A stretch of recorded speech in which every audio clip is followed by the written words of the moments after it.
Hello friends, তোমরা দেখছো study time. তো আমরা আগের দিন বড় প্রশ্নগুলোকে পুরোপুরিভাবে সলভ করে ফেলেছিলাম, মানে 1 থেকে 18 অবধি যে কটা বড় প্রশ্ন ছিল সেগুলোকে আমরা ধরে ধরে সলভ করেছিলাম। এরপর আমরা এর পরে থাকা এমসিকিউ মানে বহু বিকল্পীয় প্রশ্ন এবং তারপরে মানে 19 এবং 20 অঙ্কগুলো করব, ঠিক আছে? তো আগের দিনের পর যারা আজকে থেকে দেখছো তাদেরকে আমি বলবো, সাজেস্ট করবো যে আগের ভিডিওগুলো দেখে নাও, কারণ ওখানে বড় প্রশ্নগুলো খুব ধরে ধরে ডিটেলিংয়ের মাধ্যমে করে দেওয়া আছে। আমি খুব খেটেছি ওইগুলোর জন্য, তোমরা যেন খুব তাড়াতাড়ি ওইগুলোকে রপ্ত করতে পারো, ঠিক আছে? তো এরপর আমরা এবার 19 এবং 20 ভিডিও মানে 19 এবং এই 20 অঙ্কগুলো আজকের ভিডিওতে করব। তো চলো শুরু করা যাক।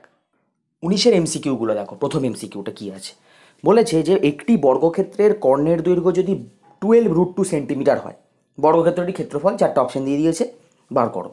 তো আমি বলেছিলাম যে আমি কিন্তু প্রত্যেকটা অঙ্ক তোমাদেরকে ইলাবোরেট করে দেখাচ্ছি। দেখো, বর্গক্ষেত্রের কর্ণের দৈর্ঘ্য বলে দিয়েছে 12√2 সেন্টিমিটার। আমরা ওখান থেকে ডিরেক্ট লিখে দিতে পারি যে বর্গক্ষেত্রের বাহুর দৈর্ঘ্য হচ্ছে 12 সেন্টিমিটার। কী করে? এটা এতক্ষণ তোমরা অঙ্ক যারা পরপর দেখে এসছো ভিডিওগুলো বা করে এসছো, তারা কিন্তু এটা দেখলেই বুঝতে পেরে কেন। কারণ যখন আমরা বলতাম যে বর্গক্ষেত্রের বাহুর দৈর্ঘ্য যখন এ হয়, তখন কর্ণ হয় a√2। আবার তার মানে আমরা উল্টো দিকেও বলতে পারি, যদি কর্ণের দৈর্ঘ্য হয় এইটা, তাহলে এইটা হবে বাহুর দৈর্ঘ্য। কর্ণের দৈর্ঘ্য যদি a√2 হয়, তাহলে বাহুর দৈর্ঘ্য এ। আমরা ধরতাম কি, বাহুর দৈর্ঘ্য এ ধরে কর্ণের দৈর্ঘ্য বলতাম a√2। তাহলে আমরা উল্টো দিক থেকেও বলতে পারি, যদি কর্ণের দৈর্ঘ্য a√2 হয় তাহলে বাহুর দৈর্ঘ্য এ। তাহলে তাই 12√2 থেকে √2 পার্টটা উড়ে গিয়ে 12 হচ্ছে বাহুর দৈর্ঘ্য। এবার বাহুর দৈর্ঘ্য পেয়ে গেছো, ক্ষেত্রফল বার করা আর কি, বাহুর দৈর্ঘ্যের স্কোয়ার করে দিলাম, 12 স্কোয়ার 144 বর্গ সেন্টিমিটার। ওটা কোন অপশানে আছে? অপশান বিতে। এই হচ্ছে অপশান বি, ঠিক আছে? এবার আমরা 19-এর 2-এরটাই এখানে একেবারে দেখাবো, একেরটার সঙ্গে বা 2-এরটাও দেখিয়ে দিচ্ছি। দেখো, 2 অঙ্কটা একটু বেশ ভালো মতন দিয়েছে। বলছে যে একটি বর্গক্ষেত্রের ক্ষেত্রফল a1 বর্গ একক, ওই বর্গক্ষেত্রের কর্ণের ওপর অঙ্কিত বর্গক্ষেত্রের ক্ষেত্রফল a2 বর্গ একক হয়, তাহলে a1:a2 কত হবে? দুটো রেশিও বার করতে বলেছে। ছবিটা আঁকার দরকার নেই যারা বুঝে গেছো কোশ্চেন পড়ে, কিন্তু তাও আমি যাতে সবাই বুঝতে পারে তার জন্য আবার ছবিটা এঁকে দিয়েছি। দেখো, ব্যাপারটা হচ্ছে এই একটা বর্গক্ষেত্র আছে দেখতে পাচ্ছ, যেটা এক্স হচ্ছে বাহুর দৈর্ঘ্য, আমি ধরেছি বাহুর দৈর্ঘ্য, কারণ অঙ্কের মধ্যে আমরা ধরবো ওটা। তাহলে ওইটার একক এরিয়া হচ্ছে a1। a1টা এখানে কেন লেখা? কারণ এই বক্সটার হচ্ছে এরিয়া a1। এই বক্সের কর্ণ হচ্ছে এইটা, এটার ওপর অঙ্কিত যে বর্গক্ষেত্রটা আছে এটার এরিয়া বলে দিয়েছে a2। বলেছে a1 আর a2-র মধ্যে অনুপাত বার কর, সেটাই আমরা বার করবো। দেখো, a1 এই যে বর্গক্ষেত্রটা আছে সেটার বাহুর দৈর্ঘ্য আমি ধরে নিলাম এক্স, তাই আমি ধরি বর্গক্ষেত্রের বাহুর দৈর্ঘ্য হচ্ছে এক্স, এই এক্স। তাহলে যদি বর্গক্ষেত্রের বাহুর দৈর্ঘ্য এক্স হয়, তাহলে ক্ষেত্রফল কি হবে? X square. তাহলে ক্ষেত্রফল হচ্ছে এক্স স্কোয়ার বর্গ একক, আর এই এক্স স্কোয়ার বর্গ এককটাই তো a1। এটা বলে দেওয়া আছে, দেখবে বর্গক্ষেত্রের ক্ষেত্রফল a1, একটি বর্গক্ষেত্রের ক্ষেত্রফল a1। তাহলে ওই এক্স স্কোয়ারকে আমরা a1 ধরে নিলাম, মানে এই বক্সটার ক্ষেত্রফল এক্স স্কোয়ার, আর ওটা হচ্ছে ওটাই a1। চলো, বর্গক্ষেত্রের কর্ণের দৈর্ঘ্য যদি বাহুর দৈর্ঘ্য এক্স হয়, এই কিছুক্ষণ আগে বললাম, বাহুর দৈর্ঘ্য যদি এক্স হয়, তাহলে কর্ণের দৈর্ঘ্য কি হবে? x√2 একক। তার মানে বাহুর দৈর্ঘ্য এক্স হলে বা কর্ণের দৈর্ঘ্য x√2 একক, তাই লিখে দিলাম, ঠিক আছে? এবার বর্গক্ষেত্রের কর্ণের ওপর অঙ্কিত বর্গক্ষেত্রের ক্ষেত্রফল। এবার কর্ণের ওপর যে বর্গক্ষেত্রটা আমি আঁকবো, সেই বর্গক্ষেত্রের বাহুর দৈর্ঘ্য তো সব কর্ণের সঙ্গে সমান হবে, মানে বর্গক্ষেত্রের বাহুর দৈর্ঘ্যগুলো হবে সব কটার x√2। যদি এটার x√2 হয়, তাহলে এবং এখানে যদি একটা বর্গক্ষেত্র আঁকা হয়, আমরা কি জানি বর্গক্ষেত্র বলে সবকটা বাহুর দৈর্ঘ্য সমান। তার মানে এটাও x√2, এটাও x√2, এটাও x√2, এটাও x√2। তাহলে সেই অনুযায়ী এরিয়াটা কি হবে? বাহুর দৈর্ঘ্য যদি a√2 হয়, x√2 হয়, তাহলে ক্ষেত্রফল কি? বাহুর দৈর্ঘ্য স্কোয়ার, তাহলে x√2 এর স্কোয়ার করে দিয়েছি, এই যে x√2 স্কোয়ার বর্গ একক। ওটা আমাদের দিচ্ছে কি 2x স্কোয়ার। ভালো করে লক্ষ্য করবে, এটা কিন্তু 4x স্কোয়ার নয়, কারণ এক্স এর স্কোয়ার হলে কিন্তু এক্স স্কোয়ার হলো, বাট √2 এর যখন আমরা হোল স্কোয়ার করছি তখন সেটা কিন্তু 2 দিচ্ছে। 2 এর স্কোয়ার 4 দেবে, √2 এর স্কোয়ার 2 দেবে, তাহলে 2 দিল 2x স্কোয়ার। তাহলে 2x স্কোয়ার মানে হচ্ছে, আমরা ওটাকেই মানে অঙ্কে বলা আছে, দেখবে উপরে দেখতে পাবে যে a2 বলা আছে, ওই কর্ণের ওপর অঙ্কিত বর্গক্ষেত্রের ক্ষেত্রফল। তাহলে ওটা আমরা ধরে নিলাম a2, ওটাই a2। তার মানে আমরা দেখো a1 পেয়ে গেলাম এক্স স্কোয়ার, a2 পেয়ে গেলাম 2x স্কোয়ার। মানে a1 আর a2 জাস্ট দুটো র্যান্ডম বলে দেওয়া ছিল, a1 হচ্ছে এটা, a2 হচ্ছে এটা। অনুপাত করার জন্য আমাদেরকে এমন একটা ভ্যালু দরকার যেটাতে সিমিলার টাইপসের হবে। দেখো, সিমিলার টাইপসের হয়ে গেল, এক্স স্কোয়ার 2x স্কোয়ার, একই রকম দেখতে একটা চলে এলো।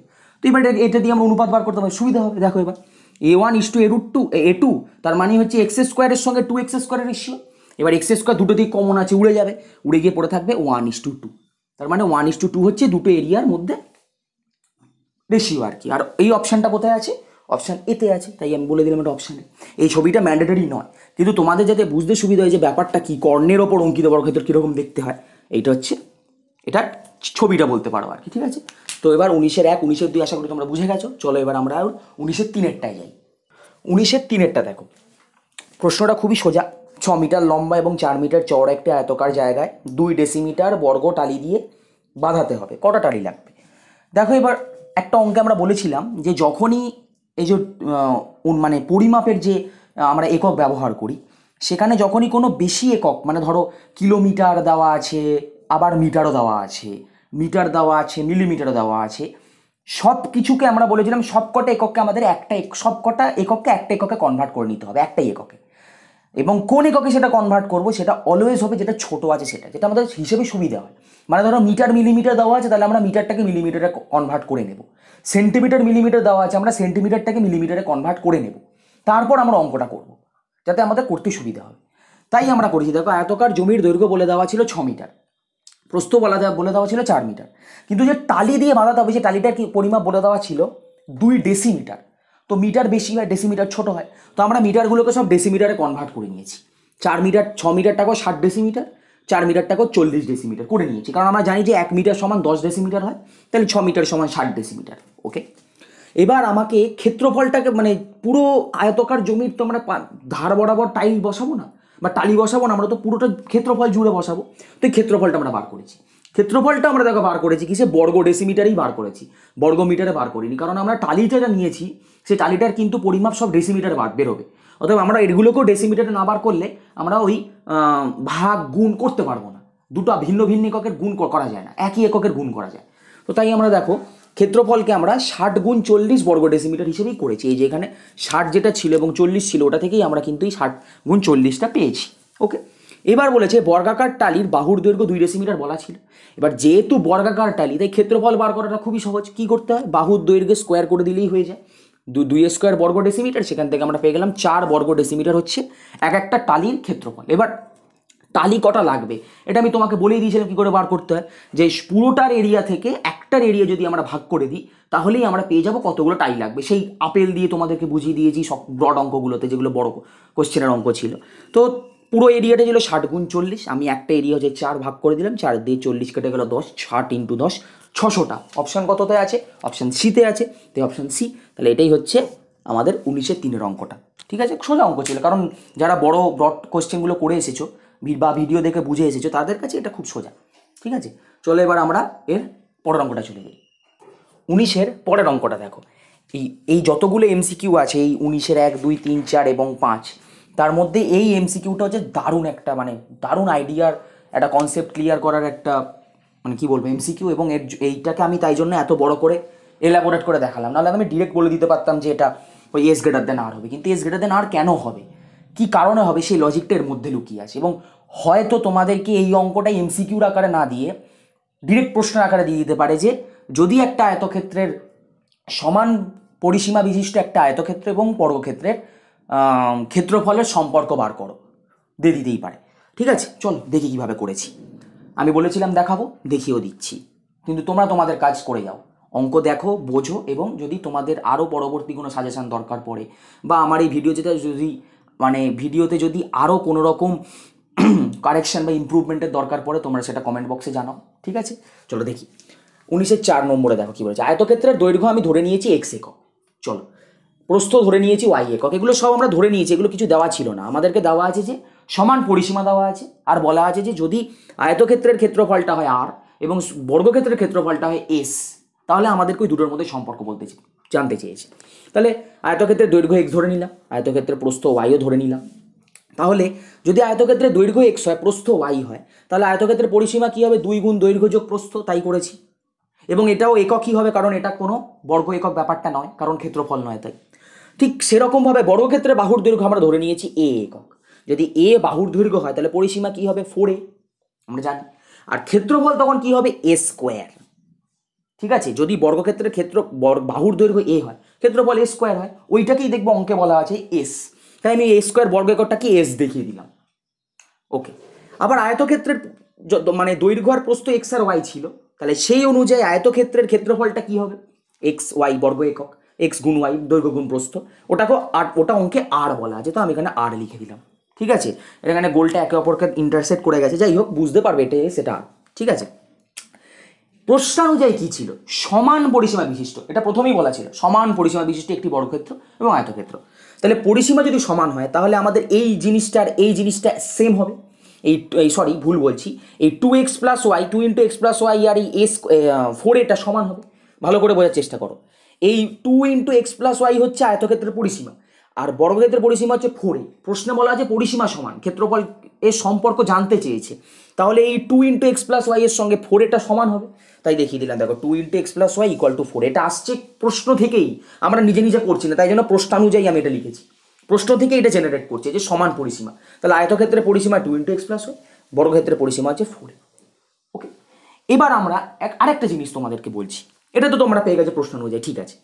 বলতে জানতে চেয়েছে যে এ স্কোয়ার আর এক্স ওয়াই এর মধ্যে কি সম্পর্ক হবে, এ স্কোয়ার এক্স ওয়াই এর থেকে বড় হবে, না এ স্কোয়ার এক্স ওয়াই এর থেকে ছোট হবে, না এ স্কোয়ার আর এক্স ওয়াই দুটো সমান হয়ে যাবে। দেখো ওটাই আছে, এস ইকুয়াল টু আর মানে দুটো সমান, এস গ্রেটার দেন আর মানে এ স্কোয়ারটা এক্স ওয়াই থেকে বড়, আর এস লেস দেন আর মানে এ স্কোয়ারটা এক্স ওয়াই থেকে ছোট। তো এর জন্য আমরা একটা আইডিওলজি কাজে লাগাবো, সেটা আমি এখানে লিখে রেখেছি। কি আইডিওলজি বলছি, আইডিয়া কাজে লাগাবো, সরি এখানে লেখা আছে, দেখো কি, আমরা এই এ স্কোয়ার মাইনাস এক্স ওয়াই এই জিনিসটা ক্যালকুলেট করব। যদি এই জিনিসটা 0-র থেকে বড় হয়ে যায়, মানে এই দুটোর মধ্যে ডিফারেন্স আমরা বার করবো, দুটোর মধ্যে পার্থক্যটাকে আমরা জানতে চাই। যদি দুটোর পার্থক্য 0 থেকে বড় হয়, তাহলে যদি 0 থেকে বড় হয় তাহলে আমরা লিখে দিতে পারবো a square greater than x y. কারণ দেখো a square minus x y যদি 0 থেকে বড় হয়, তাহলে এই মাইনাস এক্স ওয়াইটাকে আমরা ওদিকে নিয়ে পাঠিয়ে দিতে পারি, এ স্কোয়ার থেকে গ্রেটার দেন এক্স ওয়াই করে দিতে পারি। মাইনাস এক্স ওয়াইটা ওদিকে গেলে এক্স ওয়াই হয়ে যাবে, a square greater than x y. মানে এই দুটোর ডিফারেন্স যদি 0 থেকে বড় হয়, তার মানে আমরা বুঝতে পারছি যে এ স্কোয়ারটা বড়। এ স্কোয়ার থেকে এক্স ওয়াই বাদ দিচ্ছি, যদি 0 থেকে বড় কোনো অ্যান্সার আসে, তার মানে বুঝতে হবে এ স্কোয়ারটা নিশ্চয়ই বড়। কারণ যদি আমাকে বলা হয় 7 আর 5-এর ডিফারেন্স 2, 2 0 থেকে বড়, তার মানে 7 বড় 5 ছোট। ধরো আমি বলে দিলাম 7 আর 5-এর ডিফারেন্স কি, তাহলে 7 আর 5-এর ডিফারেন্স 2, 2 0 থেকে বড়, তার মানে 7 বড় 5 ছোট। আমরা বড় থেকে ছোটই বাদ দিচ্ছি, তার মানে এ স্কোয়ারটা এক্স ওয়াই থেকে বড়। এটা আমরা কনক্লুশনে লিখে দিতে পারবো। চলো, যদি a square minus x y less than 0 হয়, যেমন ধরো 5 থেকে তুমি 3 বাদ দিচ্ছ, এই 3 থেকে 5 বাদ দিচ্ছ, তাহলে উত্তর কি পাবে? -2। তাহলে -2টা কি 0 থেকে ছোট, তার মানে আমরা বুঝতে পারছি যে ছোট থেকে আমরা বড় বাদ দিচ্ছি। ঠিক সেরকম ভাবেই এ স্কোয়ার আর এক্স ওয়াই এর যদি ডিফারেন্সটা, মানে এ স্কোয়ার থেকে এক্স ওয়াই বাদ দিলে যদি 0 থেকে কম উত্তর আসে, মানে এমন উত্তর আসে যেটা 0 থেকে ছোট, তাহলে আমরা বুঝতে পারবো যে এ স্কোয়ারটা আদপে ছোট। কারণ তবেই না ছোট থেকে বড় বাদ দিচ্ছি, তাই জন্যই তো মাইনাসে চলে আসছে। ওই জন্য এ স্কোয়ারটা এক্স ওয়াই থেকে ছোট হবে, এটা আমরা যদি এই রকম কিছু একটা আসে বলে দিতে পারবো। আর যদি দুটোর ডিফারেন্স 0 চলে আসে, মানে দুটো একই, উত্তরও এক, মানে দুটোর যে ভ্যালু আমাদেরকে দেবে, বর্গক্ষেত্রের ক্ষেত্রফল আয়তক্ষেত্রের ক্ষেত্রফল, সেটা উত্তরটা এক, তার মানে আমরা বুঝতে পারবো যে দুটোই সমান। তার মানে কি, যদি দুটোর মানে ডিফারেন্স বা পার্থক্য 0 হয়, তাহলে আমরা বলে দিতে পারবো দুটোই আদপে সমান। তো আমাদের দেখবো অপশানও আছে 3টে, সবকটা দেখবে এ বি সি ডি আছে, কিন্তু এখানে অপশান আছে 3টে, এ বি সি, 3টেই, কারণ মানে 3টেই শর্ত আমাদের হাতে উঠে আসতে পারে। কি, নয় বর্গক্ষেত্রের ক্ষেত্রফল মানে এস আর এর থেকে বড় এইটা, নয় এস আর এর থেকে ছোট এই সেকেন্ডেরটা, আর নয় দুটোই সমান থার্ডেরটা।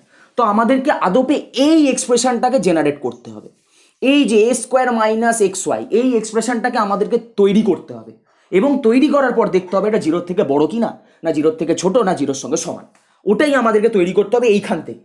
কিভাবে করেছি দেখো, স্টেপগুলো খুব ইম্পর্টেন্ট। তো প্রথমেই আমরা 2 দিয়ে 2 দিক উড়িয়ে দিলাম, তাহলে এক্স প্লাস ওয়াই, আর এখানে 2a পড়ে আছে, 2 দিয়ে এটা কেটে যাওয়ার পর এবার আমি দুটো দিক স্কোয়ার করেছি, তাহলে এক্স প্লাস ওয়াইয়ের হোল স্কোয়ার ইকুয়াল টু এটা স্কোয়ার করলে হয় 4a স্কোয়ার, তাই আমি লিখে রেখেছি উভয় পক্ষকে বর্গ করে পেয়েছি। তারপর দেখো এই এক্স প্লাস ওয়াইয়ের হোল স্কোয়ারটাকে a plus b whole square ফর্মুলায় ভেঙে দিয়েছি, তাহলে কি x square plus y square plus 2xy equal to 4a square. চলো হয়ে গেল, এত অবধি মিটে গেছে। এবারে 4 দিয়ে আমি বোথ সাইড ভাগ করে দিয়েছি, এই যেখানে লিখেছি 4 দিয়ে উভয় পক্ষকে ভাগ করে, তা 4 দিয়ে যদি আমি উভয় পক্ষকে ভাগ করি, তাহলে এক্স স্কোয়ারের নিচেও 4, ওয়াই স্কোয়ারের নিচেও 4, 2xy এর নিচেও 4 হবে, কিন্তু এই ওপরের 2 আর নিচের 4-এর জন্য কেটে গিয়ে নিচে 2 পড়ে থাকবে, xy by 2 equal to a square. ঠিক আছে, এরকম একটা আমাদের হাতে টার্ম এসে গেছে।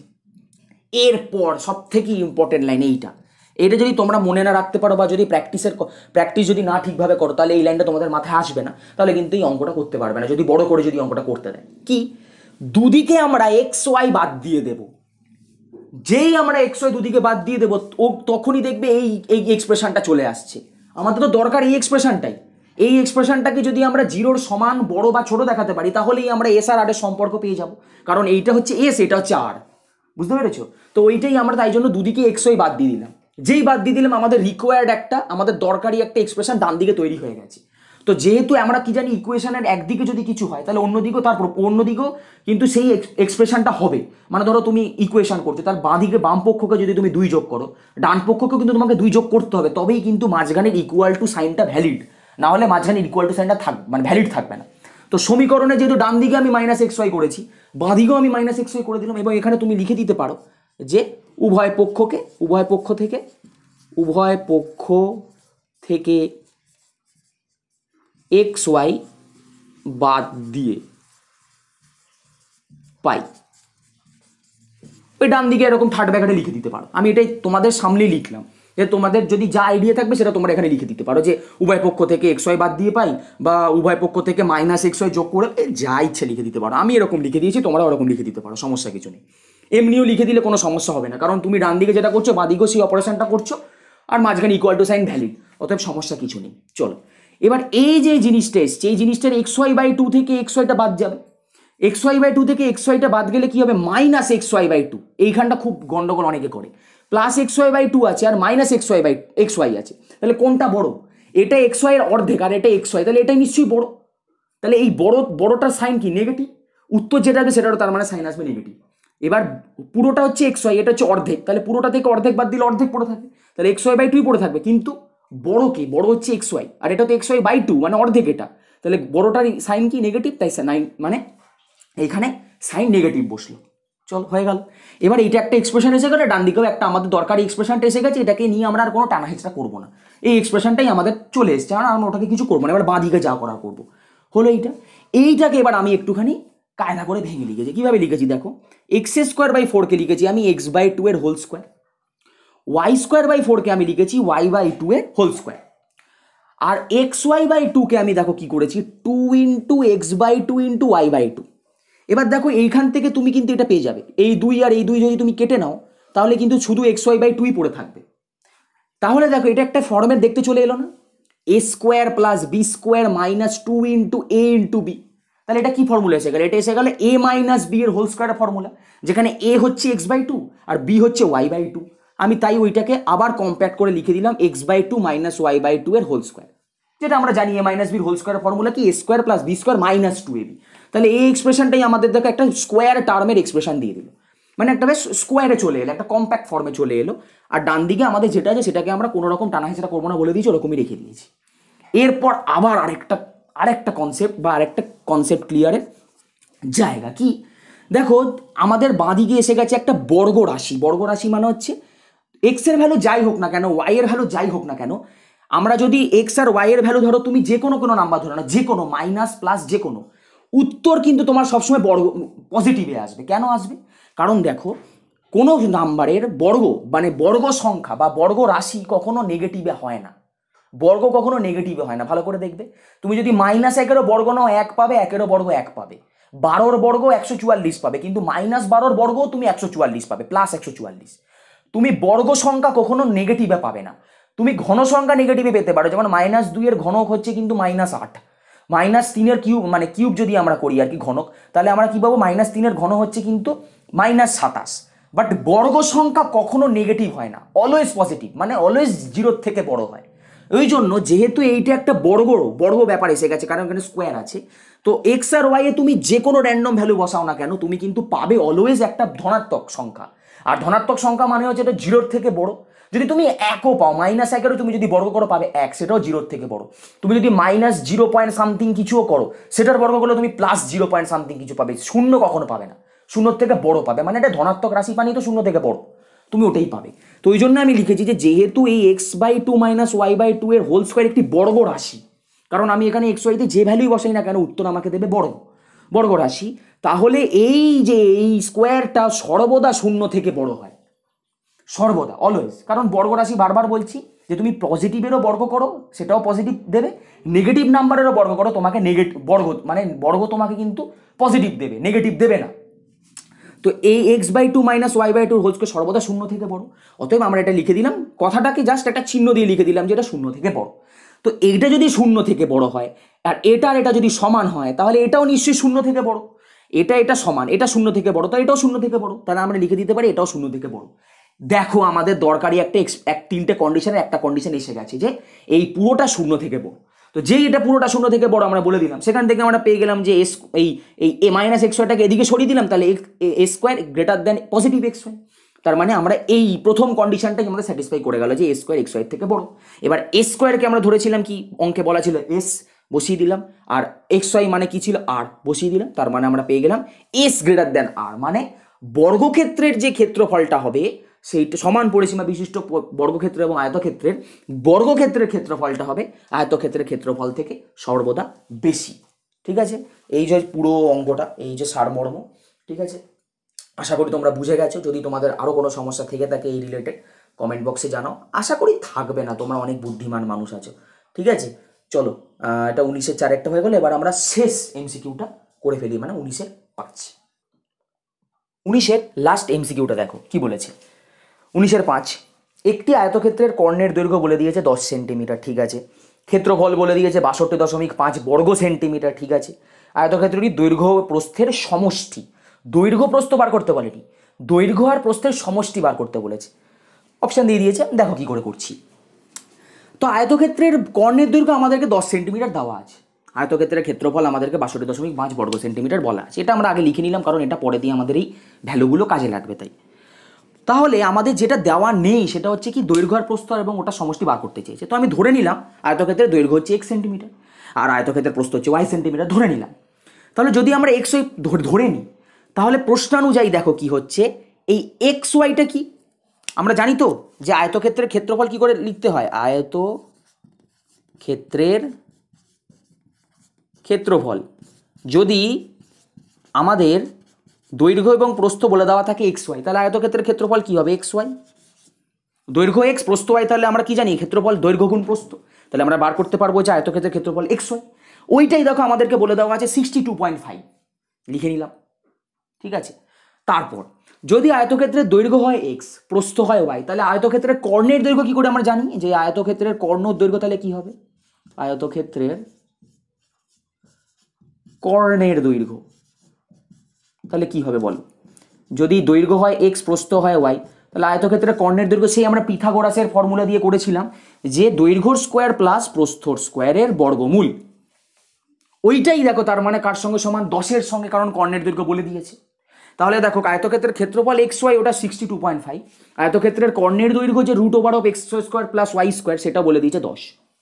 এবার দেখো আমাদের অজানা হচ্ছে দুটো এক্স আর ওয়াই, তো যেহেতু অজানা রাশি দুটো, তাই দুখানা ইকুয়েশন তৈরি হয়ে গেছে। ব্যাস এই দুটো ইকুয়েশন দিয়ে আমরা কিন্তু এক্স আর ওয়াইয়ের ভ্যালু বার করতে পারবো।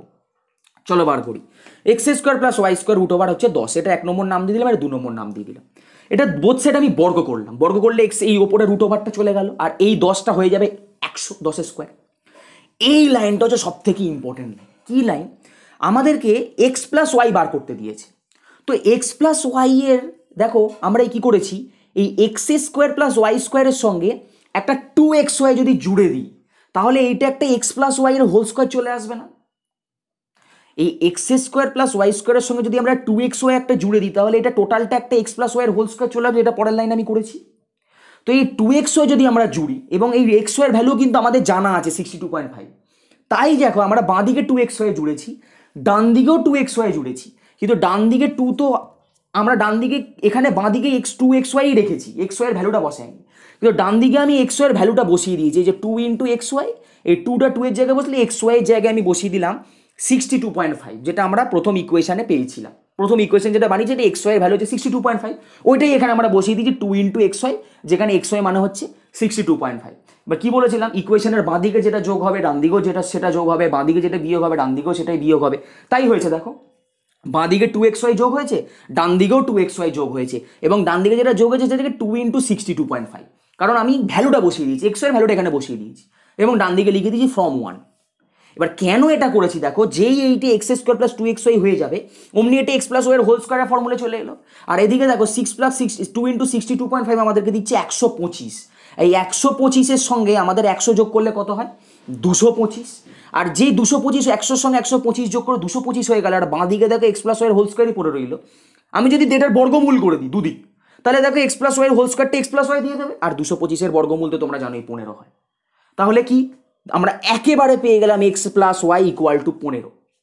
ভালো করে দেখো, আমরা কিন্তু এখানে আলাদা আলাদাভাবে এক্স বার করে আলাদাভাবে ওয়াই বার করে দুটো সমষ্টি 15 দেখাতে পারতাম, কিন্তু আমরা যদি এরকমভাবে দেখাই আমাদের হাতে কিছুটা টাইম বেঁচে যাবে। আর এমসিকিউ মানে কি তাড়াতাড়ি করতে হবে, এবং হয়তো তোমাদেরকে এইটা এমসিকিউ হিসেবে দিলে তোমরা এটাকে রাফে করবে।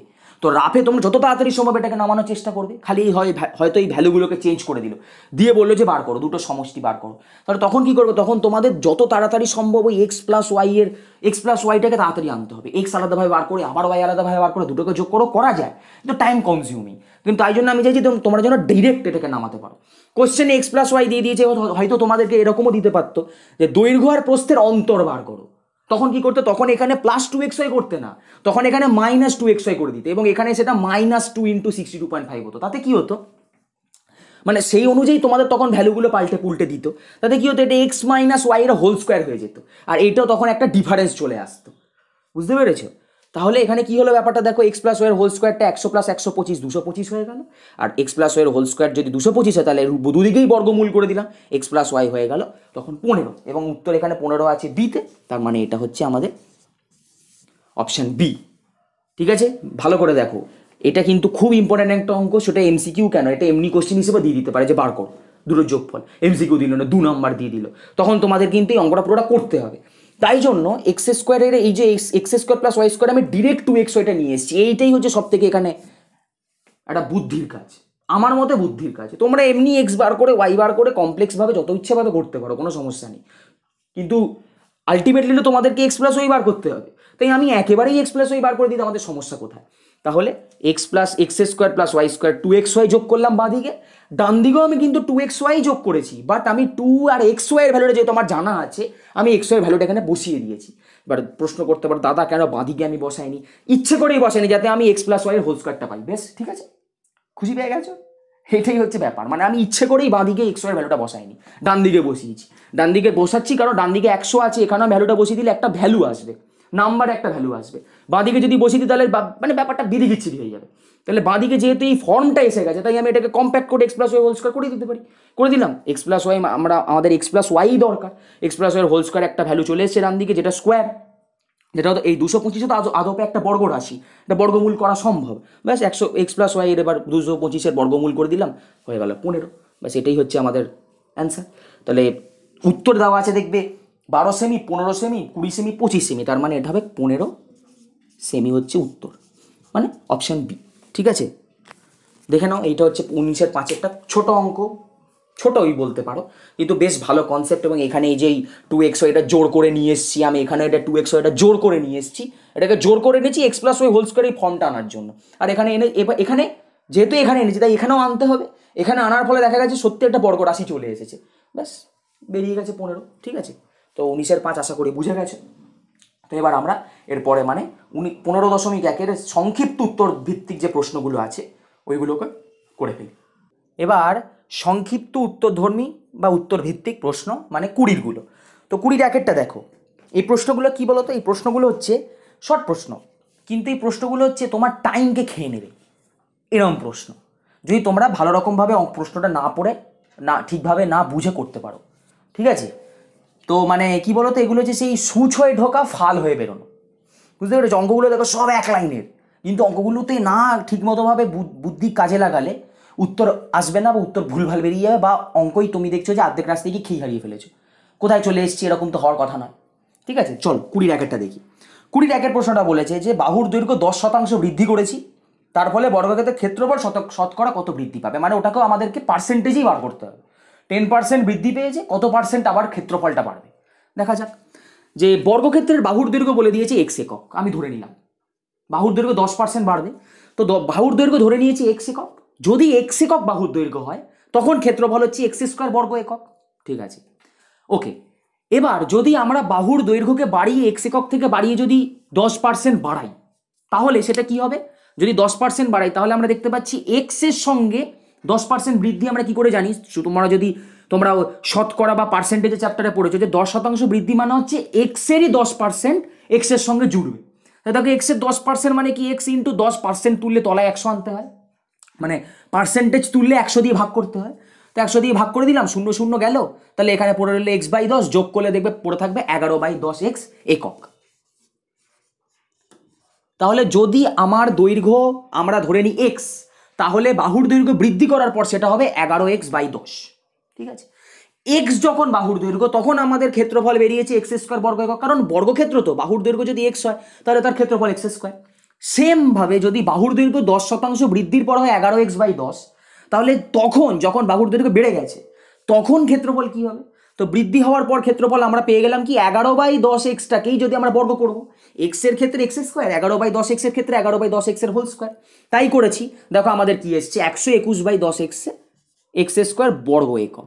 এবার প্রশ্ন হতেই পারে যে কি করে 121/100 এলো? আরে বাবা, 11/10x এটার যদি আমরা স্কোয়ার করি তাহলে পুরোটার স্কোয়ার হবে, মানে 11রও স্কোয়ার হবে, তাহলে 121, 100রও স্কোয়ার হবে তলায় 100, এক্সের স্কোয়ার হবে x², সেটাই আমরা এখানে লিখেছি। আর কত এই জিনিসগুলো তো তোমরা সূচকের নিয়ম অনুযায়ী জানোই, তাহলে আমরা আর লিখবো কেন, ডিরেক্ট এখানে লিখে দেবো। সময় আমাকে এখান থেকে বাঁচাতে হবে, বারবার আমি বেসিক লিখে লিখে এগোবো না, কারণ আমরা সূচক পড়েছি, সূচকে আমাদের আইডিয়া ক্লিয়ার ছিল পাওয়ার কিভাবে কাজ করে, মানে ওপরে স্কোয়ার কিউব কি করে কাজ করে, ডিরেক্ট বসিয়ে দিয়েছি। খালি এইখানে একক বর্গ একক লিখতে কিন্তু ভুলবে না। ওকে, এবার বৃদ্ধি পেয়েছে কত পার্সেন্ট, কি করে পাই আমরা? পার্সেন্টেজ বৃদ্ধি মানে শতকরা বৃদ্ধি বা শতকরা হ্রাস আমরা কি করে পাই সেটা আমরা জানি, যে অন্তিম ভ্যালু বা ফাইনাল যে ভ্যালুটা আছে সেটা থেকে ইনিশিয়ালটা মানে প্রথম ভ্যালু যেটা বাড়েনি ওই অবস্থায় ভ্যালুটাকে বাদ দিয়ে কতর ওপর বেড়েছে সেটা নিচে লিখতে হয়। দেখো আমাদের ভালো করে বলছি, বাহুর দৈর্ঘ্য x থেকে বেড়ে হয়েছে 11x/10, ক্ষেত্রফল x² থেকে বেড়ে হয়েছে 121x²/100, তাহলে কতটা ক্ষেত্রফল বেড়েছে বার করতে বলেছে। ঠিক আছে, বেড়েছে কত, এইটা হয়েছে কত থেকে বেড়েছে, x² বেড়ে এত হয়েছে, তাহলে কতটা বেড়েছে কি করে বার করব? এটা প্রথমে ছিল, এটা পরে হয়েছে, তাহলে কতটা বেড়েছে বার করবো কি করে? এটা থেকে এটা বাদ দিয়ে দেবো, তাই না? মানে ধরো আমি বললাম যে আমি কিছুটা হেঁটে গেলাম, আমি যখন একটা জায়গা আমি 5 কিলোমিটার হেঁটে গেছি, কিছুক্ষণ যাওয়ার পর দেখলাম আমি 10 কিলোমিটার হেঁটে ফেলেছি, তাহলে কতটা আমি আরো এক্সট্রা হেঁটেছি? 5 কিলোমিটার, 10 থেকে 5 বাদ দিলাম, 5 কিলোমিটার পুরো রইল। আমি বললাম যে আমি 3 ঘন্টা ধরে হাঁটলাম, তারপর আর ঘড়ি দেখিনি, কিছুক্ষণ পর দেখলাম আমি ঘড়ির দিকে তাকিয়ে দেখি আমি 5 ঘন্টা ধরে হাঁটতে হাঁটতে দেখতে যে আমি ঘড়ির দিকে তাকিয়ে আছি, তাহলে আমি দেখলাম 3 ঘন্টা ধরে আমি হেঁটে গেছি। তারপর আমি আর ঘড়ি দেখিনি, তারপর আমি এমনি হেঁটে গেছি, তারপর আবার অনেকক্ষণ পর ঘড়ির দিকে তাকিয়ে দেখি যে আমি প্রথম মানে ঘড়িতে আমি বন্ধ করিনি, হেঁটে দেখি আমি 5 ঘন্টা অলরেডি হেঁটে ফেলেছি। তার মানে আমি এক্সট্রা আরও ঘন্টা হেঁটেছি, 2 ঘন্টা, 3 ঘন্টা দেখেছিলাম ঘড়িটা, তারপর আমি হেঁটে আবার ঘড়ি দেখে দেখি 5 ঘন্টা হয়ে গেছে, মানে আমি আরও 2 ঘন্টা হেঁটে চলে গেছি। তো কি করে বুঝলাম? 5 - 3 ঘন্টা, 2 ঘন্টা হেঁটেছি। তো সেরকমভাবে x² বর্গ একক ছিল, বেড়ে এত হয়েছে, তা কতটা বেড়েছে, তাহলে এটা থেকে এটা বাদ দিলেই বুঝে এইটা হয়েছে আমি কতটা বেড়েছে, এই যে এই পোর্শনটা হয়ে গেল কতটা বেড়েছে। কার উপর বেড়েছে? শতকরা আমরা কি করে বুঝি? আসলে শতকরা বা পার্সেন্টেজ কথাটার মানে হচ্ছে শতকরা, মানে প্রতি 100 কত করে বাড়ছে, প্রতি 100। তাহলে আমরা আগে বার করব একে কত করে বাড়ছে, তারপর আমরা বার করবো 100 কত করে বাড়ছে। এরকম তো আমরা যেই ঐকিক নিয়মের অঙ্ক যখন আমরা করেছি আমরা করতাম কি, সবকিছু আগে একে বার করতাম, তারপর আমাদের দরকার যতটা ততটার জন্য বার করতাম। তো পার্সেন্টেজে আমাদের দরকার হচ্ছে 100, প্রতি 100 কত করে বাড়ছে, তাহলে আমাদের তার জন্য একে বার করতে হবে।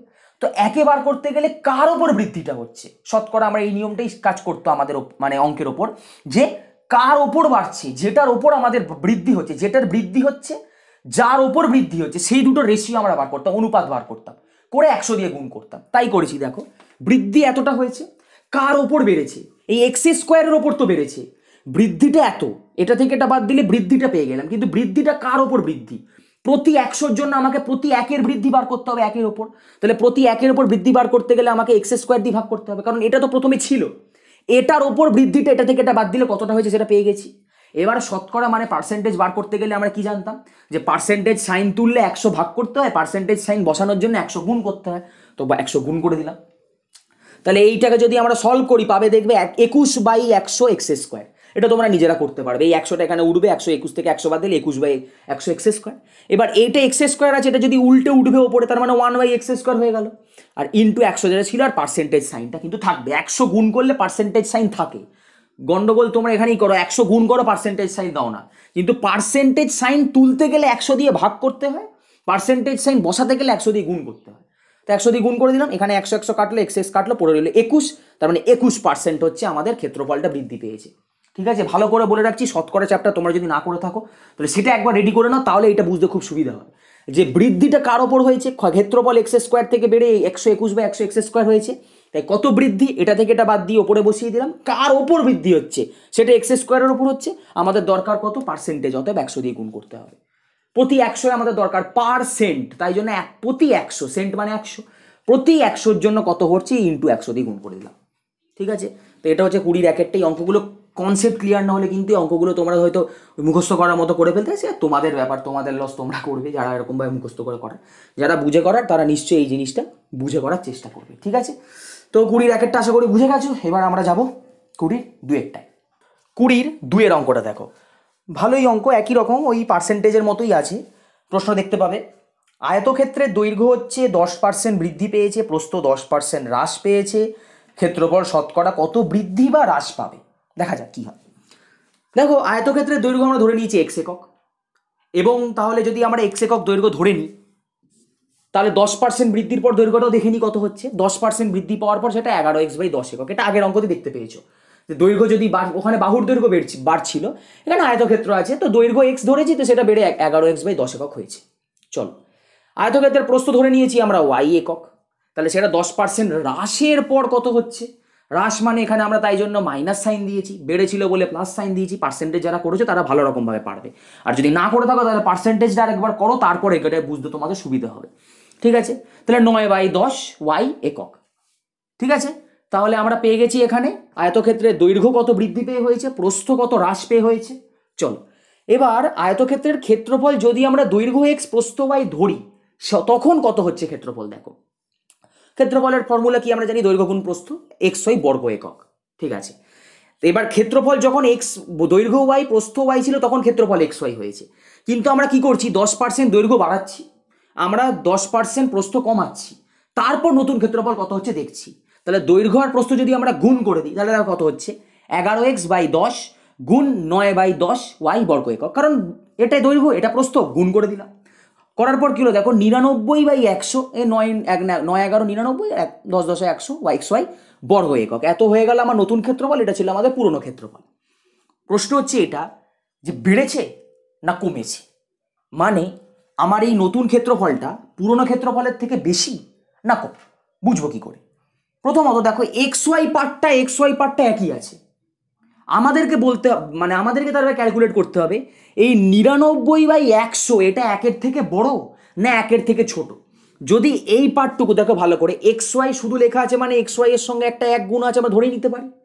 আর এটা xy এর সঙ্গে 99/100 গুণ অবস্থায় আছে। যদি এই 99/100 1-এর থেকে বড় হয়, তাহলে আমরা বলে দিতে পারবো যে এইটা এটা নতুন যে ক্ষেত্রফলটা বেরিয়েছে সেটা পুরনো ক্ষেত্রফলের থেকে বেশি, কারণ এখানে 1 গুণ আছে আর এখানে 1-এর থেকে বড় কিছু গুণ আছে, তার মানে অবভিয়াসলি এটা বড় হবে।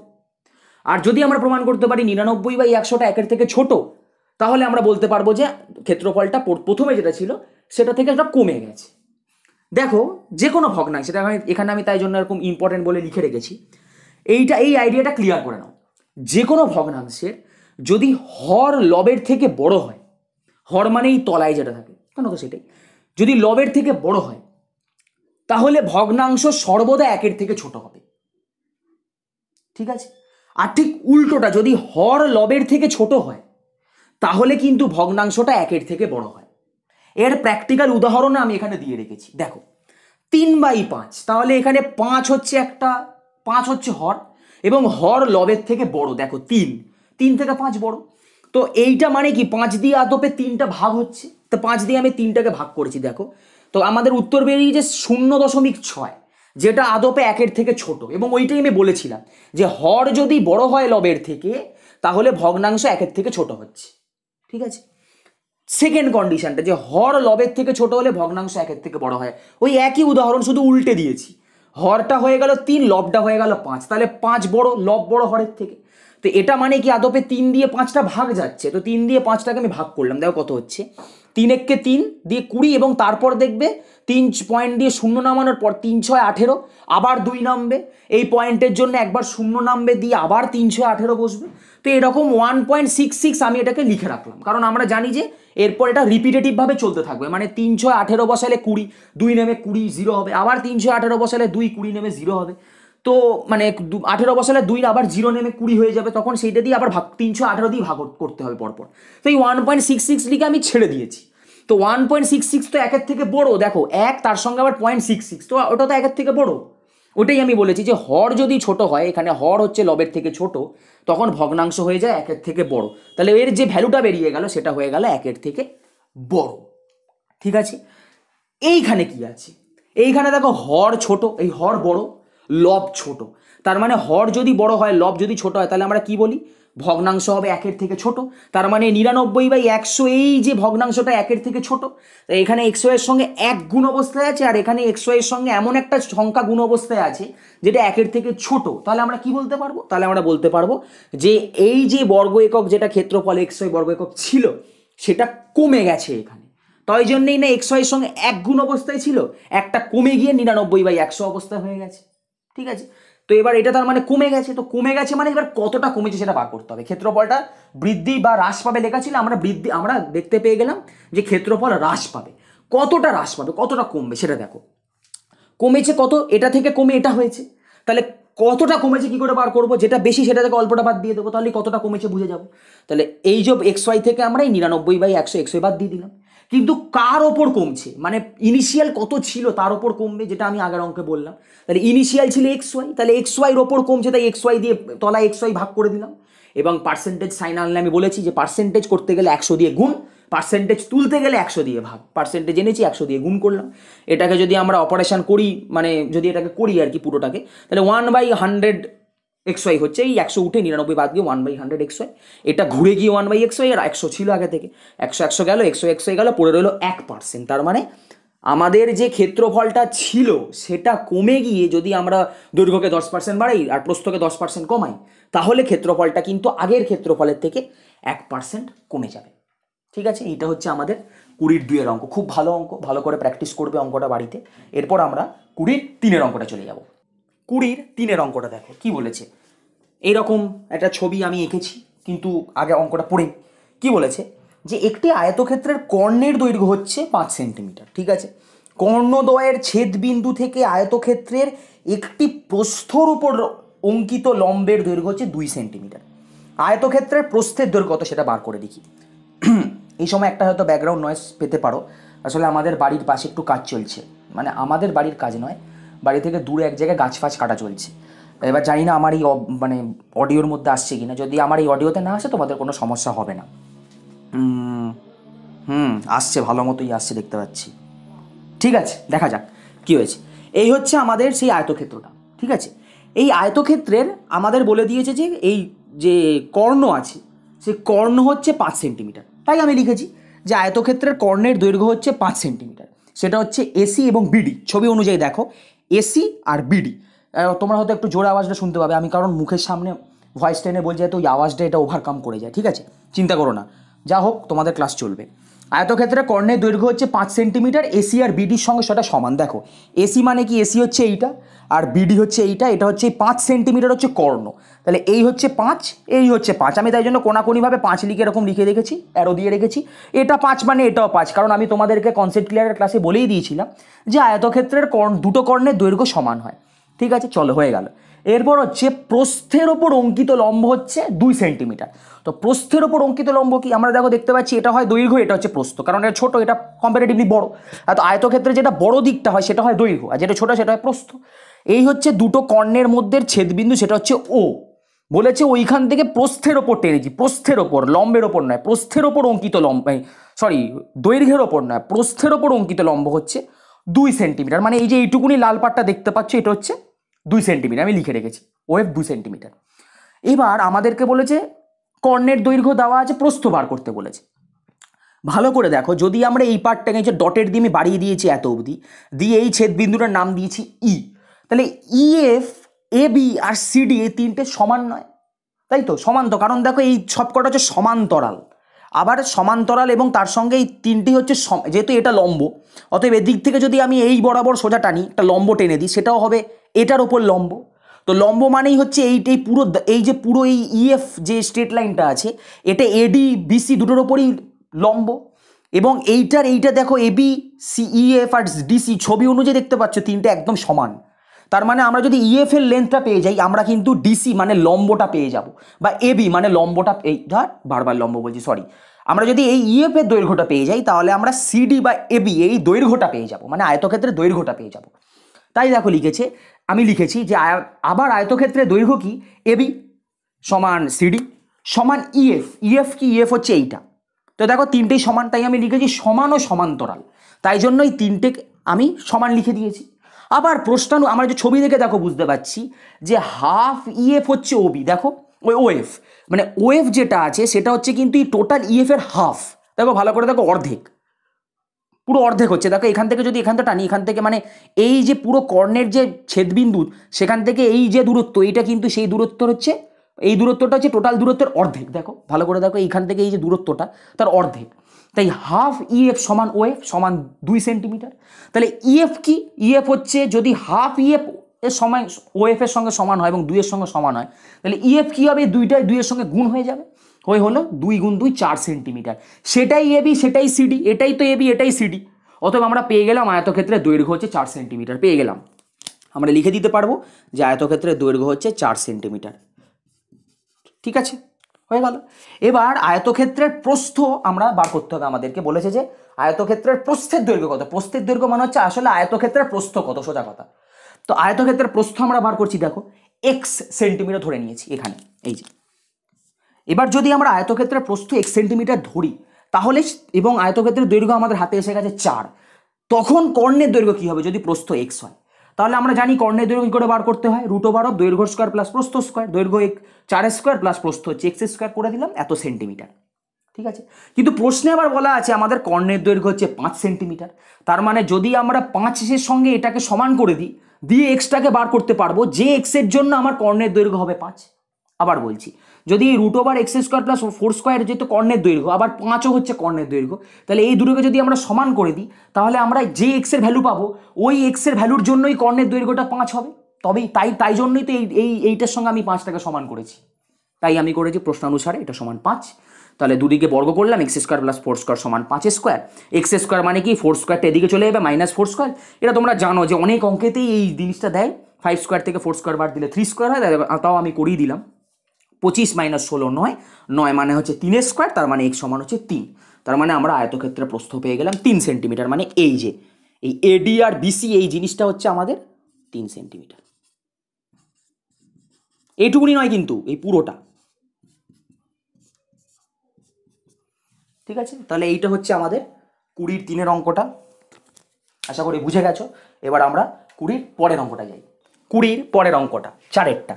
এখানেও ওই একই রকম আগেরটার মতো, কিন্তু একটা অন্যরকম। কি বলেছে, আয়তক্ষেত্রের জায়গায় বর্গক্ষেত্র করে দিয়েছে। বলেছে বর্গক্ষেত্রের কর্ণদ্বয়ের ছেদবিন্দু থেকে তার যে কোনো বাহুর উপর অঙ্কিত লম্বের দৈর্ঘ্য যদি 2√2 সেন্টিমিটার হয়, বর্গক্ষেত্রটির প্রতিটি কর্ণের দৈর্ঘ্য কত। দেখে নাও, বর্গক্ষেত্রটা এরকম আছে, এবিসিডি বর্গক্ষেত্র। তার বলেছে যে কোনো তাদের ওই কর্ণের ছেদবিন্দু ও, সেখান থেকে যে কোনো একটা বাহু, আমি সিডি বাহু ধরে নিয়েছি, তার ওপর অঙ্কিত লম্ব হচ্ছে ওই, এটার লেন্থ বলে দেওয়া আছে 2√2 সেন্টিমিটার। ঠিক আছে, তাহলে ওই মানে 2√2 সেন্টিমিটার। আবার দেখো, আমি এখান থেকেই ওপরের দিকে সেই আগের অঙ্কটা যেমন প্রস্থ বরাবর বাড়িয়ে দিয়েছিলাম, এরকম লম্বা একটা ওপরে টেনে নিয়েছি, এই ইএফ এর ঠিক অর্ধেক ওই। তার মানে আমি লিখে দিলাম, দেখো হাফ অফ ইএফ সমান ওই। তাহলে ইএফ মানে কি, 2 ইন্টু ওই। এখানে কিন্তু 20 নয়, এখানে এটা 2 ইন্টু ওই। তাহলে 2 ইন্টু ওই মানে 2 এর সঙ্গে ওই দৈর্ঘ্যটাকে গুণ করে দিলাম, তাহলে পেয়ে গেলাম 4√2 সেন্টিমিটার। তাহলে 4√2 সেন্টিমিটারটা কি, এটা হচ্ছে এই পুরো ইএফটা 4√2 সেন্টিমিটার। আবার ইএফ আর বিসি আর এডি তিনটেই সমান, দেখো সব প্যারালাল আছে, সমান সমান্তরাল। আবার যেহেতু এটা বর্গক্ষেত্র, তাই এটার সঙ্গে এটা সমান হয়ে যাওয়ার সঙ্গে সঙ্গেই এই এবিসিডিও সমান হয়ে যাবে, কারণ আমরা জানি কি বর্গক্ষেত্রে 4টে বাহুর দৈর্ঘ্যই সমান। তাহলে বর্গক্ষেত্রে 4টি বাহুর দৈর্ঘ্য সমান হয়, এবং এটার সঙ্গে এই দুটো সমান, আবার এই দুটো এই দুটোর সঙ্গে সমান, তাই সবকটাই একেবারে সমান দেখিয়ে দিলাম। তাহলে আমরা কি পেয়ে গেলাম, যেহেতু এটার সঙ্গে এটা সমান, এটাই হচ্ছে বর্গক্ষেত্রের একটা বাহু, তাই আমি লিখে দিলাম বর্গক্ষেত্রের বাহুর দৈর্ঘ্য হচ্ছে 4√2 সেন্টিমিটার। তার মানে আমরা বর্গক্ষেত্রের বাহুর দৈর্ঘ্যটা পেয়ে গেলাম 4√2 সেন্টিমিটার। এবার কি বলেছে, এবার বলেছে যে আয়তক্ষেত্রের এই বর্গক্ষেত্রের কর্ণের দৈর্ঘ্যটা বার করো। তাহলে বর্গক্ষেত্রের বাহুর দৈর্ঘ্য পেয়ে গেছি, তাহলে কর্ণ কি করে বার করতে হয়, মানে বাহুর দৈর্ঘ্যের সঙ্গে √2 গুণ করে দিতে হয়। আমরা কি দেখেছিলাম, যদি বর্গক্ষেত্রের বাহুর দৈর্ঘ্য হয় a একক, তাহলে কর্ণের দৈর্ঘ্য হয় a √2 একক। তাহলে আমরা বাহুর দৈর্ঘ্য যেহেতু 4√2 সেন্টিমিটার, তার সঙ্গে আমি কর্ণের দৈর্ঘ্য বার করতে গেলে √2 গুণ করে দিলাম। এবার √2 আর √2 গুণ করে হয় 2, 4 4-এর জায়গায় আছে, 4 দুগুণে গুণ করে 4 দুগুণে হয়ে গেল 8 সেন্টিমিটার। এটা হচ্ছে তোমার অ্যান্সার, এইটা যে কর্ণের দৈর্ঘ্য। এবার এক পর্যায়ে প্রতিটি কর্ণের দৈর্ঘ্য, তাই কর্ণ তো দুটোই হয়, তাহলে একটা 8 সেন্টিমিটার মানে অন্যটাও 8 সেন্টিমিটার, তার মানে এক একটা কর্ণের দৈর্ঘ্য হচ্ছে 8 সেন্টিমিটার। তাহলে এটা হয়ে গেলো 20-4-এরটা। এবার আমরা যাব 20-র শেষ অঙ্কটায়, মানে 20-র 5-এরটা। 20-র শেষ অঙ্কটা মানে 5-এরটা এক লাইনেরই অঙ্ক, কিন্তু দেখো আমি এখানে একটু অন্যরকম, মানে তোমাদের একটু মানে ব্যাপারটা হচ্ছে কি, অঙ্কটা একটু অন্যরকমভাবে করা। সোজা কথা, আমি তুতলে যাচ্ছি, তাও আমি বলছি যে অঙ্কটা একটু অন্যরকমভাবে করা।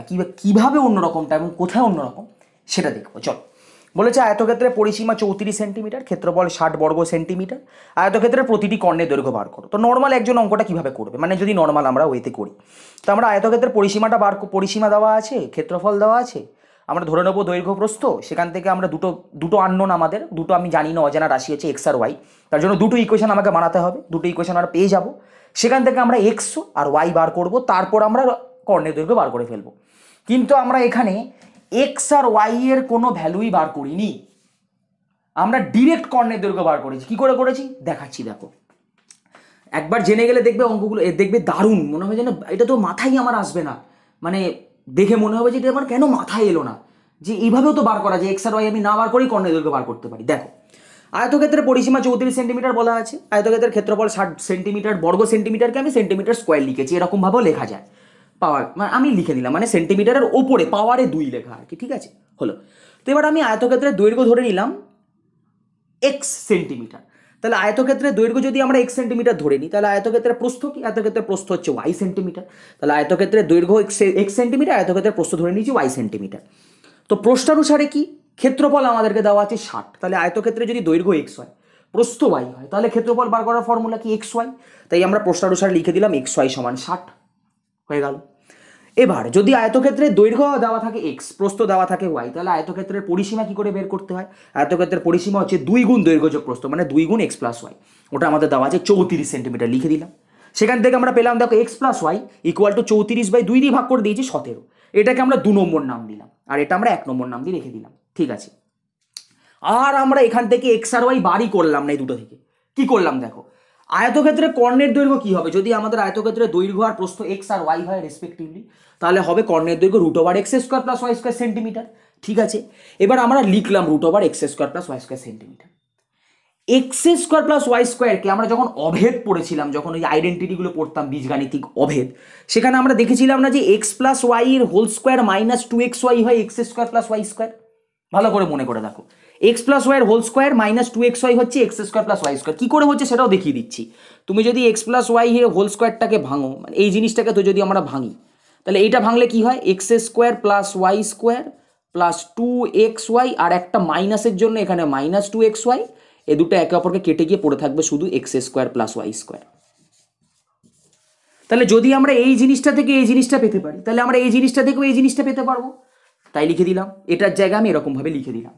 এবার যেই আমি এরকম লিখে দিলাম, দেখো আমাদের কিছু এই ভ্যালুগুলো কিন্তু আমাদের হাতে আছে, এক্স প্লাস ওয়াই এর ভ্যালু আমাদের হাতে আছে 17, এক্স ওয়াই এর ভ্যালু আমাদের হাতে আছে 60, আমাদের আলাদাভাবে এক্স আর ওয়াই বার করে এখানে পুট করার কোনো দরকারই নেই, আমাদের এক্স প্লাস ওয়াই পুরোটাই আমার হাতে আছে 17, আমাদের এক্স ওয়াই এর ভ্যালুও দেওয়া আছে 60, তাহলে আমরা এক্স ওয়াই আর এক্স এর জায়গায় এক্স প্লাস ওয়াই এর জায়গায় বসিয়ে দিলাম ভ্যালুগুলো রেসপেক্টিভলি একদম। তাহলে এক্স প্লাস ওয়াই এর জায়গায় আমি বসিয়ে দিলাম 17 স্কোয়ার, কারণ এক্স প্লাস ওয়াই এর হোল স্কোয়ার ছিল, তাই 17 স্কোয়ার এরকমভাবে বসালাম, এখানে একটা ব্র্যাকেট দিয়ে দিই, ঠিক আছে। আর 2 গুণ এক্স ওয়াই ছিল আমাদের হাতে 60, তাই 2 দিয়ে এক্স ওয়াই একদম 60 গুণ করে বসিয়ে দিলাম, ঠিক আছে। এবার 17 স্কোয়ার কত হয়, 289, এটা তোমাদেরকে আমি বলেছিলাম যে অঙ্ক করার জন্য 30 অব্দি স্কোয়ার 20 অব্দি কিউব তোমাদেরকে একদম মাথায় রেখে দিতে হবে, কারণ অঙ্কে খুব কাজে লাগে, ঠিক আছে। শুধু এখন নয়, এরপর যারা গভর্নমেন্ট সার্ভিসের জন্য পড়াশোনা করতে চাইছো, তাই মানে গভর্নমেন্ট জবের জন্য, রেলের কথা বাদ দাও, যাই হোক আমি ওটা পরে ব্যাপার, এসএসসি ব্যাংকিং এসবের জন্য যারা পড়াশোনা করতে চাইছো, যারা চাইছো যে মাধ্যমিকের পরও আমি আস্তে আস্তে গভর্নমেন্ট জবের দিকে আস্তে আস্তে ট্রাই নেব, তারা কিন্তু এই 30 অব্দি স্কোয়ার 20 অব্দি কিউব একদম যেন তাদের মাথায় থাকে আর কি, পারলে একদম মুখস্থই বলতে পারো থাকে। তাহলে কি 17 স্কোয়ার হচ্ছে 289, 60 দুগুণে 120, 120 বাদ দিয়ে দিলাম, 289 থেকে 120 বাদ দিয়ে দিলে পড়ে থাকে 159। এবার তোমরা যদি 30 অব্দি স্কোয়ার মনে রাখতে তাহলে তোমাদের মাথায় থাকবে যে 13 স্কোয়ার হয় 169, তাহলে 169 যদি আমরা বর্গমূল করি তাহলে আমরা পাবো 13, 13 বর্গ করলে যদি 169 পাওয়া যায়, 169 বর্গ মূল করলে পাবো আমরা তার ওই 13, তাহলে 169 বর্গমূল করলে 13 পেয়ে গেলাম, 13 সেমি হচ্ছে আমাদের কর্ণের দৈর্ঘ্যের উত্তর। আর একটা কথা, যখনই আমরা এই ভ্যালুগুলোকে এখানে বসিয়ে দেবো না, আমরা এখান থেকে কিন্তু একক বসাতে শুরু করব। এটা আমি মিস করে গেছিলাম, তোমরা এটা নোট করে নাও যে যখনই আমরা এক্স ওয়াইয়ের বদলে ভ্যালু বসাতে শুরু করব তখনই কিন্তু না এক্স ওয়াই থেকেও বসানো যেতেই পারে, কারণ আমরা প্রথম থেকেই তো ওটাকে সেমি সেমি ধরে এনেছি। তাহলে একদম প্রথম থেকেই আমরা একক বসাতে বসাতে যাব, কারণ দুম করে লাস্টে একক বসিয়ে দিলে একটা বেমানান দেখায়। তো প্রথম থেকে আমরা একক বসাতে বসাতেই গেলাম, দিয়ে আমরা পেয়ে গেলাম 13 সেন্টিমিটার হচ্ছে আমাদের আয়তক্ষেত্রের কর্ণ। দেখো দারুণ, এই জায়গাটাই আমি কেন বলছিলাম যে একটু অন্যরকমভাবে করা, এবং এইটা দেখার পর নিশ্চয়ই তোমাদের মনে হচ্ছে না যে সত্যিই তো এক্স আর ওয়াই আমাকে বাড়ি করতে হলো না, শুধু আমাদের এইটা আর এইটা, এই দুটোকে কাজে লাগিয়ে আমরা কর্ণের দৈর্ঘ্য বার করে ফেলতে পারলাম। নর্মাল অবস্থায় কি করতে, এই দুটোকে দিয়ে তুমি আগে এই এক্স ওয়াই ইন্টু 60, সেটার জায়গায় তুমি করতে কি x is equal to 60/y, তাহলে এবার ওয়াই এর এক্স এর জায়গায় 60/y প্লাস ওয়াই, সেখান থেকে একটা ওয়াই স্কোয়ারের ফর্মুলা আসতো, সেখান থেকে একটা ভ্যালু চলে আসতো, যেখান থেকে তুমি এক্স বার করতে ওয়াই বার করতে, অত করার কোনো দরকারই নেই। কর্ণের দৈর্ঘ্য হচ্ছে x square plus y square, x square plus y স্কোয়ারকে আমরা x plus y whole square minus 2xy লিখতেই পারি। এক্স ওয়াইও আমাদের হাতে আছে 60, এক্স প্লাস ওয়াইও আমাদের হাতে আছে 17, ভ্যালুগুলো পুট করে দিলাম, এক্স ওয়াইয়ের জায়গায় 17, 17 স্কোয়ার, এক্স ওয়াইয়ের জায়গায় 60, 2 ইন্টু 60, সেখান থেকে আমরা ডিরেক্ট চলে এলো কর্ণের দৈর্ঘ্য 13 সেন্টিমিটার। ঠিক আছে, একটা বড় অঙ্ক খুব সহজে হয়ে গেল। ঠিক আছে, তো এটা হয়ে গেল আমাদের 20 শেষ অঙ্ক, এবং এর মাধ্যমে আমাদের 15 1 কষে দেখি 15.1 কমপ্লিট হয়ে গেল। ঠিক আছে, তো এরপর আমরা এর পরের ক্লাসে আনবো এর পরের 15.2 এর জন্য যে ট্রায়াঙ্গেল, সেই ট্রায়াঙ্গেলের কনসেপ্ট আমরা আগে তো শিখবো, এবং তারপর সেখানে কিছু নিজে করি আছে সেটা করব, তারপর আমরা আবার কষে দেখি 15.2 এর অঙ্কগুলো করব। সরে যাই বাবা, হ্যাঁ ঠিক আছে, দেখে নাও। ওকে ঠিক আছে, কীরকম কীরকম মনে হচ্ছে ক্লাস, কি ক্লাসে কিছু আরও কারেক্ট বা ইমপ্রুভমেন্ট দরকার কিনা সেটাও তোমরা কমেন্ট বক্সে জানাও। তোমরা বাকি তোমাদের স্যারদেরকে জানাও, তোমার এই দাদাকে জানাও না কমেন্ট বক্সের মাধ্যমে, নিশ্চয়ই ভয় পেও না, জানাবে। আমি একটু কাঠখোট্টা মানুষ, হয়তো পড়াতে পড়াতে বেশি ইন্টারেস্টিং কথা বলতে পারি না, মানে অঙ্কই করি যেই পরপর এই জন্য একটু হয়তো মনে হতে পারে দাদা রুড, একটু কাঠখোট্টা টাইপের, কিন্তু তোমরা অঙ্ক করতে করতে যেন অন্যদিকে ডিস্ট্র্যাক্ট না হয়ে যায়, তাই জন্য শুধু অঙ্কই আমি করাই, এবং অঙ্ক করাতে করাতে অন্য কিছু ব্যাপারে বলি না। তারপর এই যে দেখো না তোমার সাথে কথা বলছি, আমাকে কি মনে হচ্ছে আমি খুব রাগি বা কিছু? ঠিক আছে, তো কমেন্ট বক্সে নিশ্চয়ই জানো কেমন লাগছে ক্লাস। ওকে, আর যারা প্রথম দেখছো স্টাডি টাইম চ্যানেল দেখছো, তারা এক্ষুনি সাবস্ক্রাইব করো, যে নিচে লাল বাটনটায়, ওখানে যেন ওইটা যেন লাল না থাকে। ঠিক আছে, সাবস্ক্রাইব করবে, হ্যাঁ, আর ক্লাসের সঙ্গে জুড়ে থাকো। কয়েকটা শুধু সাবস্ক্রাইবার আর কিছু তোমাদের কমেন্ট ফিডব্যাক চাই, যাতে আমি নিজের পড়ানোর লেভেলটাকে আরও ভালো করতে পারি। ওকে, আমি নিজেও একজন স্টুডেন্ট, আমি নিজেকে তো সবসময় স্টুডেন্ট বলে মনে করি, কারণ আমার কাছে যিনি এক সায়েন্টিস্ট আমার কাছে খুব ভালো লাগে, যেন হচ্ছে আইজ্যাক নিউটন। উনি নিজেকে বলেছেন যে আমি হচ্ছি সমুদ্রের ধারের বালি পড়ে থাকে, সেখান থেকে কিছু কণা মাত্র তুলেছি। উনি এত বড়, উনি ওনার জন্য আমরা আজ বিজ্ঞান জানতে পেরেছি। উনি একা হাতে কত কিছু করেছে, সেই তোমরা যদি দেবী দুর্গার মতো আর কি, উনি সায়েন্সের, উনি 10 হাতে 10 রকম কাজ করে দিয়ে গেছে সায়েন্সের। তো উনি যদি এরকম কথা বলতে পারেন, আমি কি? তাই আমি মনে করি আমিও একজন স্টুডেন্ট, আমিও তোমাদের রেসপেক্টে নিজেকে বোঝাচ্ছি আর কি, যে তাদের তো এইটাও থাকতে পারে কোয়ারি, তাদের তো এটাও থাকতে পারে কোয়ারি। যতটা চাইছি কোয়ারিগুলোকে মেটানোর চেষ্টা করছি। ঠিক আছে, তো এরপর দেখা হবে ত্রিভুজ চতুর্ভুজের কনসেপ্ট ক্লিয়ারিংয়ের ক্লাসে, এবং ক্লাস 9-এর আরও কিছু চ্যাপ্টার নিয়ে। আসলে মাঝখানে আমার নিজের ঠান্ডা লেগে গেছিলো, এখন আমার গলাটা ব্যথা অবস্থায় আছে, এবং আমার নিজের পরীক্ষা ছিল। আমি নিজে একজন এসএসসির অ্যাসপিরেন্ট, আমি স্টাফ সিলেকশন কমিশনে পরীক্ষা দিচ্ছি এই মুহূর্তে, এবং বিভিন্ন রকম কম্পিটিটিভ পরীক্ষা দিচ্ছি। তো বিভিন্ন জায়গায় পরীক্ষার জন্য ছুটে চলে যেতে হয়, অনেক দূর পরীক্ষা ফেলে, বুঝলে? তো ওই জন্য মাঝখানে কিছুটা গ্যাপ হয়ে গেছিলো। ওকে, এ ভিডিও আসবে, চিন্তা করো না, আমি বেঁচে আছি, একদম ভয় পেও না। ঠিক আছে, ভয়টা পেও না, তোমরা সাবধানে থাকো, সুস্থ থাকো, এখন ওয়েদার চেঞ্জিংয়ের সময়। ওকে, দেখা হবে এর পরে ত্রিভুজ এর বিভিন্ন রকম কনসেপ্ট ক্লিয়ার এবং এর কোষে দেখি নিয়ে, মানে কোষে দেখি 15.2 ততক্ষণ টাটা।